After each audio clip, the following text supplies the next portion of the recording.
Hola hermanos, el día de hoy 24 de enero del 2023, pues vamos, sí, es martes de la tercera semana del tiempo durante el año, pero hoy tenemos memoria obligatoria, ¿no? La de uno de esos grandes, pero grandes santos de la historia de la iglesia, San Francisco de Sal. San Francisco de Sales, acuérdense en el francés cuando no va tildada la E al final, entonces Sal. Pero en fin, vamos.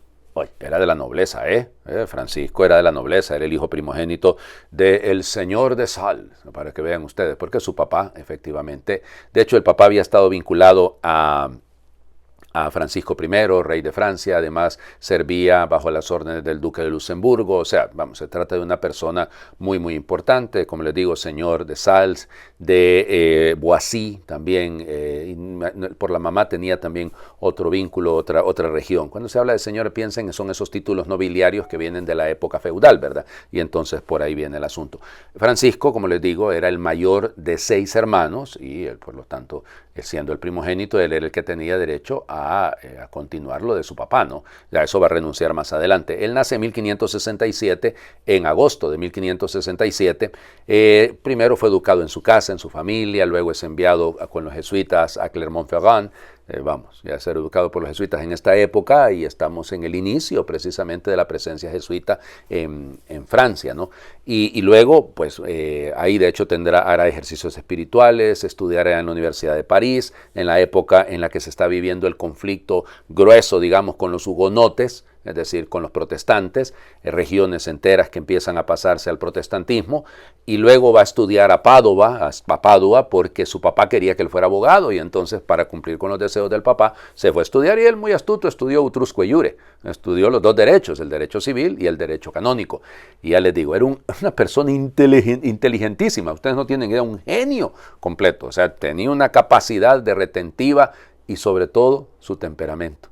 Era la persona más dulce, claro, pero aprendió a hacerlo, no piensen ustedes que así era natural eso, no, realmente él fue moldeando su temperamento al punto que llegó a ser una persona de un trato amable con todo mundo.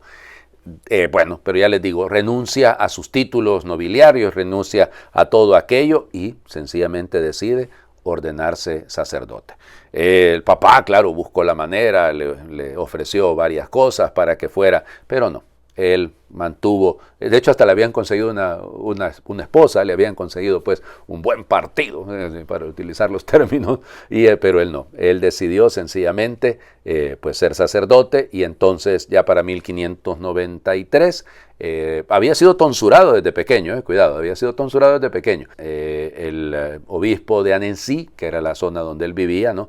Lo acoge y lo nombra canónigo porque como ya era tonsurado, acuérdense, esa coronita que le hacían a uno aquí, que lo hacía pasar a uno ya directamente como religioso.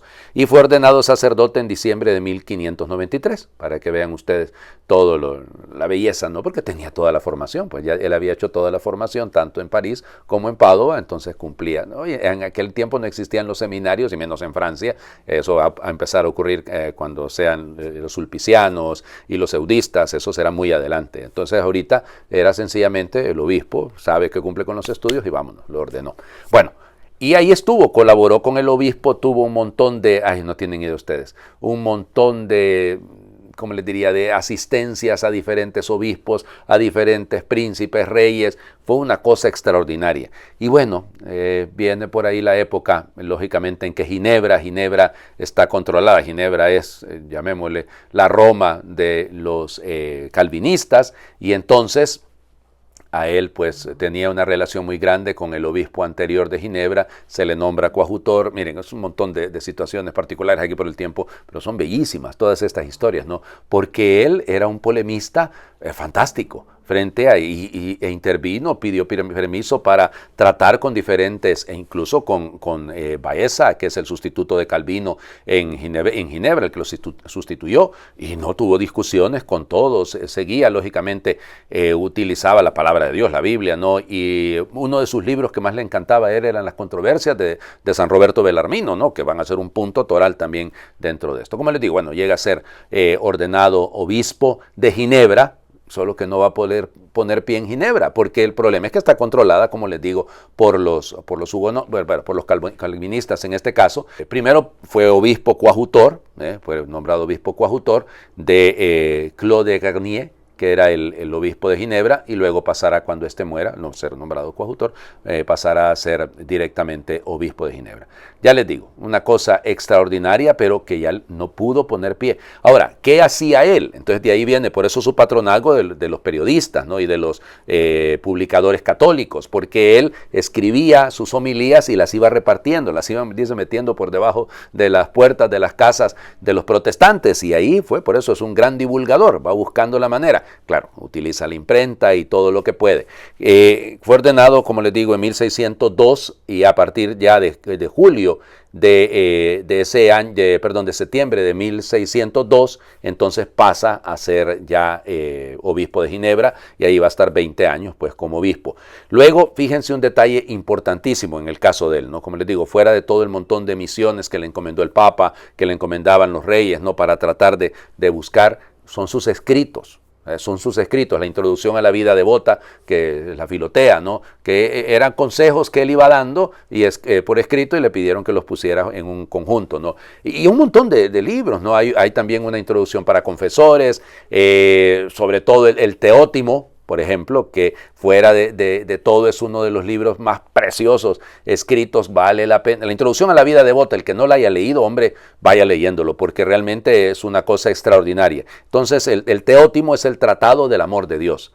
Miren, él es el primero en promover la idea en sus escritos, la idea de la santidad universal. Todos estamos llamados a la santidad. Es el primero en promover directamente una devoción al Sagrado Corazón de Jesús. Por eso lo he puesto aquí en la imagen atrás. Luego, es el fundador de una de las órdenes religiosas, con Santa Juana de Chantal, más representativas de la historia de la Iglesia, que son las visitandinas, ¿no? Acuérdense que por eso una de las visitandinas, Santa Margarita María Alacoque, va a ser la vidente del Sagrado Corazón de Jesús. Todo tiene una relación, ahí no hay que negarlo. Bueno, va a morir, fíjense, cuidado, va a morir un 28 de diciembre de 1622. Ay, entonces, ¿por qué lo celebramos, padre, un día como hoy, 24 de enero? Porque ese fue el día en que sus restos llegaron a Nancy, a la catedral, y ahí fueron colocados. Ahí, de hecho, bueno, hoy en día tiene carácter, creo, de basílica. Y entonces ahí fueron, por eso se pone la fecha el 24 de enero, porque ese fue el día en que fueron depositados sus restos ahí. Miren, fue beatificado y canonizado bastante rápido, porque su beatificación es en 1600. He leído dos versiones, una en 1661 y otra en 1662. La bula es de 1661, pero aparece publicada hasta 1622. Y fue canonizado 3 años más tarde, en 1665.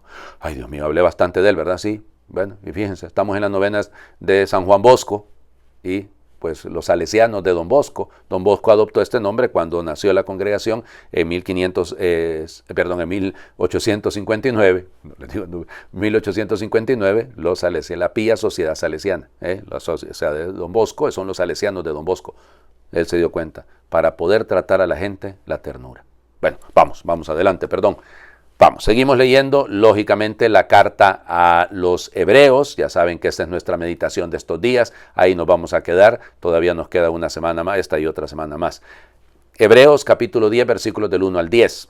Hermanos, puesto que la ley de la antigua alianza no contiene la imagen real de los bienes definitivos, sino solamente una sombra de ellos, es absolutamente incapaz, por medio de los sacrificios siempre iguales y ofrecidos sin cesar año tras año, de hacer perfectos a quienes intentan acercarse a Dios. Porque si la ley fuera capaz de ello, ciertamente tales sacrificios hubieran dejado de ofrecerse, puesto que los que practican ese culto, de haber sido purificados para siempre, no tendrían ya conciencia de pecado. Por el contrario, con esos sacrificios se renueva cada año la conciencia de los pecados, porque es imposible que pueda borrarlos la sangre de toros y machos cabríos.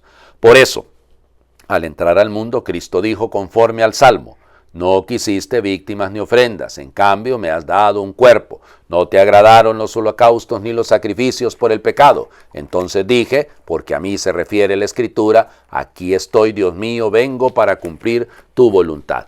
comienza por decir, no quisiste víctimas ni ofrendas, no te agradaron los holocaustos ni los sacrificios por el pecado, siendo así que eso es lo que pedía la ley. Y luego añade, aquí estoy, Dios mío, vengo para cumplir tu voluntad. Con eso, Cristo suprime los antiguos sacrificios para establecer el nuevo, y en virtud de esa voluntad, todos quedamos santificados por la ofrenda del cuerpo de Jesucristo hecho de una vez por todas. Palabra de Dios. Te alabamos, Señor.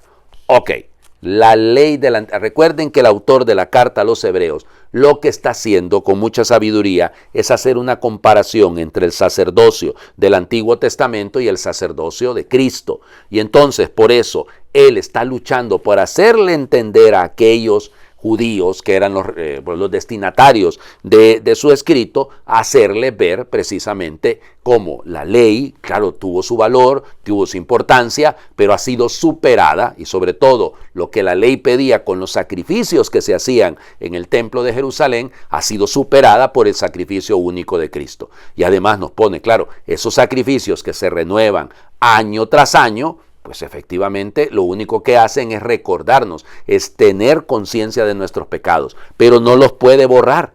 Y esa es la clave. Por eso fíjense, todo el capítulo 10, es que tengo aquí a mano la Biblia, entonces todo el capítulo 10 de la carta a los Hebreos insiste en eso, cómo ver el sacrificio de Cristo superior en todo momento a los sacrificios que se hacían en el templo de Jerusalén.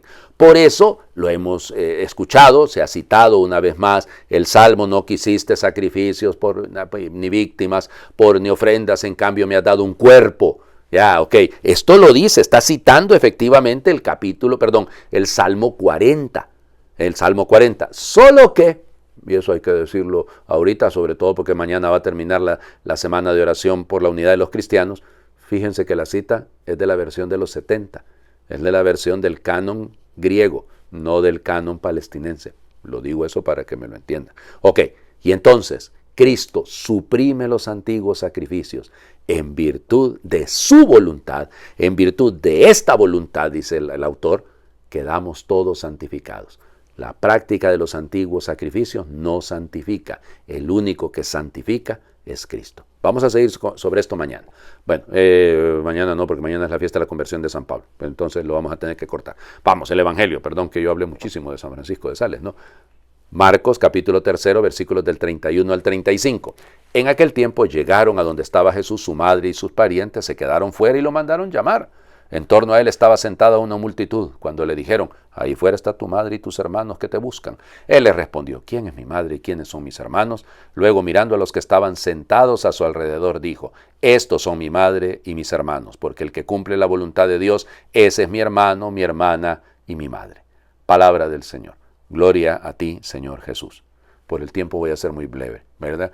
El sábado pasado estaba loco y lo vinieron a traer porque estaba loco. Bueno, y ahora se quedan fuera. Es interesante esto, ¿no? Lo mandaron a llamar. Nosotros somos tus parientes, tenés que venir aquí, muchacho, venga para acá. ¿Ya? No, es que interesante, ¿no? Podemos verlo desde esa perspectiva. Y de repente más bien es el respeto de la madre que no quiere molestarlo, que no quiere interrumpirlo y que si quieres venir, aquí estamos nosotros fuera. No queremos interrumpirte. Bueno, hay varias posibles interpretaciones, solo que vamos hacia dónde apunta realmente la razón por la que Marcos nos cuenta este episodio. Porque para que lo hayan, pues, hay un montón de episodios, un montón de cosas que hizo Jesús. ¿Por qué nos hablan de esto? Por esa nueva familia que nace en torno al Señor. Los que están viendo a los que estaban alrededor, sentados alrededor. O sea, la familia que formamos los creyentes es de un valor superior al valor de la sangre. Así de sencillo. Los que cumplen la voluntad de Dios, esos son mi hermano, mi hermana y mi madre. Cuidado, no mi padre. No dice mi padre, claro que no, porque claro, su padre es único. Ahora, esa voluntad, ¿cuál es la voluntad del Señor? ¿Cuál es la voluntad de Dios sobre usted y sobre mí? ¿Hacia dónde apunta? Bueno, yo les recomiendo, y digo por el asunto del tiempo, que le prestemos atención a lo de mañana, ¿Cuál es la voluntad de Dios? ¿Qué es lo que Dios quiere? ¿Qué es lo que Dios espera de nosotros para que seamos miembros de la misma familia? Hagamos oración. Señor, has dicho, mi madre y mis hermanos son estos, los que escuchan la palabra de Dios y la ponen por obra. Gracias por considerarnos miembros de tu familia, porque quiere ser nuestro hermano para darnos como madre a María. Gracias por ser de la familia de San Francisco, Santa Teresa, la Madre Teresa de Calcuta y el Arzobispo Romero. Gracias por ser de la familia de todas las personas que hoy han comenzado a trabajar por sus hijos, por su barrio, por su comunidad, por la gente más necesitada. Dame unos oídos bien abiertos para escuchar tu palabra en la Biblia, en la conciencia, en los pobres y una voluntad decidida para ponerla por obra. Amén. El Señor esté con ustedes y por intercesión de San Francisco de Sales, les bendiga a Dios, que es Padre, Hijo y Espíritu Santo, y su bendición descienda, les acompañe siempre. Muy feliz martes para todos.